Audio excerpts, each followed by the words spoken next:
Здравейте, казвам се Силва Христова, на 41 години от София. Мисля, че работата, която предлагате, е доста сериозна и отговорна и ви приветствам за това.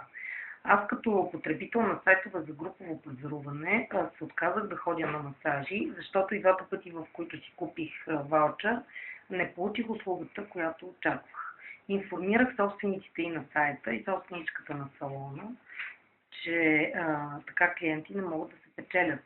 Щом си решил да предлагаш услуга, независимо на каква цена, тя трябва да е на нужното ниво. Клиентът е важен, независимо каква цена е платил и не бива да бъде подвеждан и разочарован.